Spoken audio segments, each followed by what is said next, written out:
आज हम लोग HTML में वेब पेज बनाएंगे। देखेंगे यहाँ पे जो लिखा हुआ है सचदेवा कंप्यूटर एकेडमी जमानिया गाजीपुर, और ये हमारा इमेज लगा हुआ है।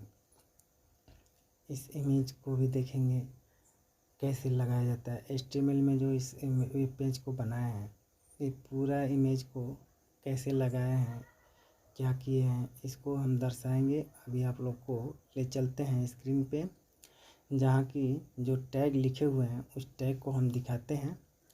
तो टैग देखिए, इसमें देखिए यहाँ पे HTML पहले हम जो है नोटपैड में या कोई भी अपना टेक्स्ट सेवलाइन वगैरह जो इस्तेमाल करिए। तो पहले हम लोग HTML लिखते हैं। HTML लिखने के बाद हेड लिखते हैं, और हेड के बाद जो भी इसमें लिंक वगैरह दिया जाता है, जिससे मान लो CSS वगैरह, ये हमारा हो गया।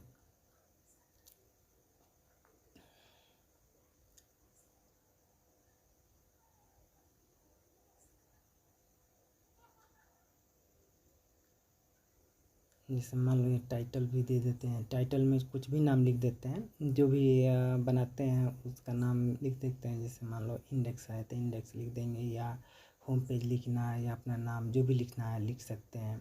और यहाँ पे लिंक भी कराएंगे, तो लिंक कराने के लिए लिंक का उपयोग करते हैं, जिसमें से CSS जो लिखे होते हैं जिस नाम से, उस CSS को यहाँ पे दर्शाते हैं, और वहाँ CSS का नाम लिख देते हैं, .css वगैरह के नाम से दर्शाते हैं।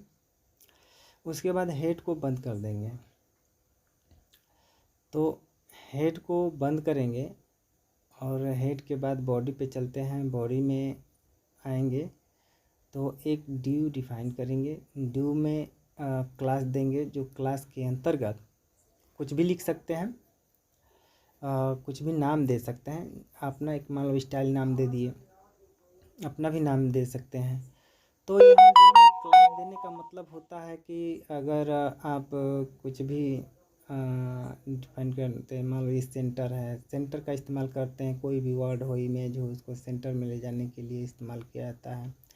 H1 होता है, H1 जो है टैग का इस्तेमाल तब करते हैं जैसे हेडिंग वगैरह देना होता है।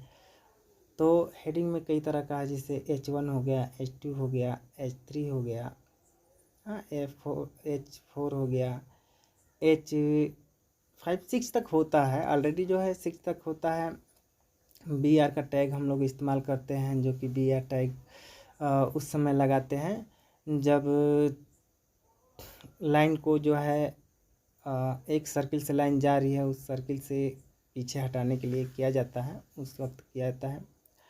और HR का इस्तेमाल जो है करते हैं लाइन देने के लिए। अगर कुछ भी लिख रहे हैं उसके नीचे लाइन दे सकते हैं। और यहाँ पे इमेजेस का एक ड्यू जो है डिफाइन किए। तो इमेज का जो है करने के बाद यहाँ पे ड्यू में जो है कि इमेज का टैग IMG से इस्तेमाल करते हैं टैग में। उसके बाद जिस फोल्डर में इमेज रखे रहते हैं उस फोल्डर का नाम यहाँ देते हैं। जैसे मान लो इमेज है, इमेजेस फोल्डर हमने बनाया है, उसमें इमेज स्लैश दे करके हमने लिखा है स्लाइडर।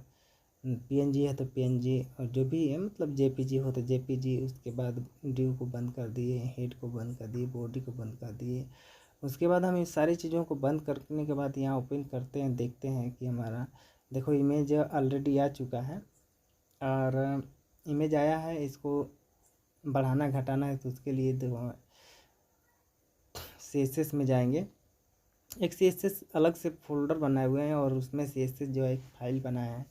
उस फाइल में जो है यहाँ पे हाइट दिए हैं, विड्थ दिए हैं। तो विड्थ का मतलब होता है चौड़ाई जो है बढ़ाने के लिए किया जाता है, और हाइट उसका देने के लिए उसका इस्तेमाल करते हैं। विड्थ ऑलरेडी जो है परसेंटेज में लिखी जाती है। और यहाँ पे देखिए इमेज को सेव किया और देखते हैं बढ़ता है घटता है कि नहीं। उसके लिए बढ़ाने घटाने के लिए जो है हम इस्तेमाल करेंगे। तो आप लोगों को क्लियर हो गया होगा कि विड्थ का मतलब जो है चौड़ाई, और हाइट का मतलब लंबाई देने के लिए, और फ्लोट का इस्तेमाल करेंगे लेफ़्ट और राइट में ले जाने के लिए, और मार्जिन लेफ़्ट का भी इस्तेमाल करेंगे। देखो ये मेरा हाइट बढ़ गया है, बढ़ाए हैं तो दिए तो बढ़ गया। अभी मान लो इमेज को फिर सेम साइज़ पे ले जाना है, तो उसका जो है विड्थ को हम जो है घटाएंगे। घटाने के बाद सेव करते हैं, फिर देखते हैं कि घटता है कि नहीं। देखो घट गया है। इसी तरह आप लोग एक बार प्रैक्टिकल करिए, करने के बाद आप लोग को समझ में आएगा कि कैसे बढ़ रहा है, घट रहा है।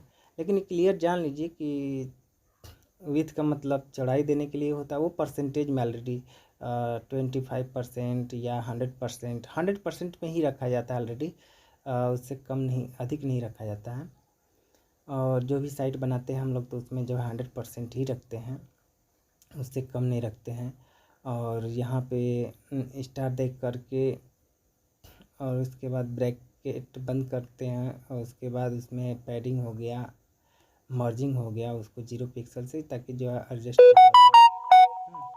और यहाँ पे जो है ऑलरेडी हम आपको बता भी चुके हैं कि विड्थ का मतलब होता है चौड़ाई बढ़ाने के लिए होता है, और हाइट का मतलब होता है लंबाई देने के लिए।